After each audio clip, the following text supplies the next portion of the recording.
Hi friends, நான் உங்கள் தோழி ஜெயஸ்ரீ. இன்றைய காணொளியில் எல்லாருடைய பேச்சுக்கும் செவிசாய்க்காதே என்ற தலைப்பில் ஒரு குட்டி கதை பார்ப்போமா?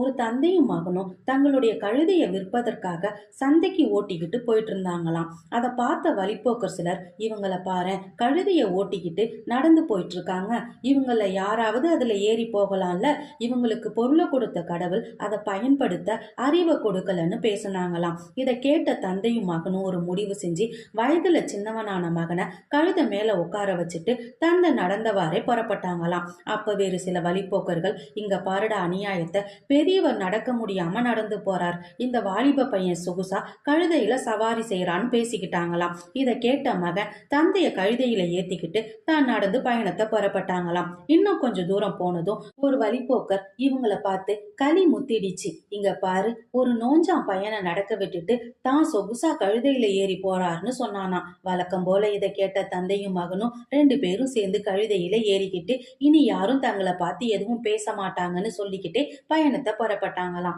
கொஞ்ச தூரம் போனதும் இன்னொரு வழிப்போக்க இவங்களை பார்த்து, ரெண்டு தடியன்கள் ஒரு நோஞ்சான் கழுதையில ஏறி சவாரி செய்யறாங்க, இறக்க கெட்ட ஜென்மங்கன்னு இவங்களை பார்த்து திட்டிக்கிட்டே போனானாம். இதை கேட்டு வருந்திய தந்தையும் மகனும் கழுதையிலிருந்து இறங்கி இனி என்ன செய்யறதுன்னு யோசிச்சாங்களாம். நீண்ட ஆலோசனைக்கு பிறகு கழுதையை நாம தோளில கட்டி சுமந்துக்கிட்டு போவோம்னு முடிவு செஞ்சாங்களாம். அதன்படியே கழுதைய தோல்ல சுமந்துக்கிட்டு நடந்து போனாங்களாம். வழியில ஒரு காட்டாறு குறுக்கிட்டுச்சான். அதை கடக்கையில கழுத மிரண்டு போய் வெள்ளத்துல உழுந்துடுச்சான். கால்கள் கட்டப்பட்டிருந்ததால அதனால நீந்த முடியலையாம். எனவே அது ஆற்று வெள்ளத்துல அடிச்சுக்கிட்டு போயிடுச்சான். தந்தையும் மகனும் என்ன செய்யறதுன்னு தெரியாம திகச்சு போய் நின்னாங்களாம். எல்லாருடைய பேச்சுக்கும் செவி சாச்சது நம்ம தப்பு, நம்மளோட அறிவை நம்ம பயன்படுத்தி இருக்கணும்னு தந்தையும் மகனும் பேசிக்கிட்டாங்களாம். இந்த கதை பிடிச்சிருந்துச்சுன்னா லைக் பண்ணுங்க, ஷேர் பண்ணுங்க, சப்ஸ்கிரைப் பண்ணுங்க. நன்றி நண்பர்களே.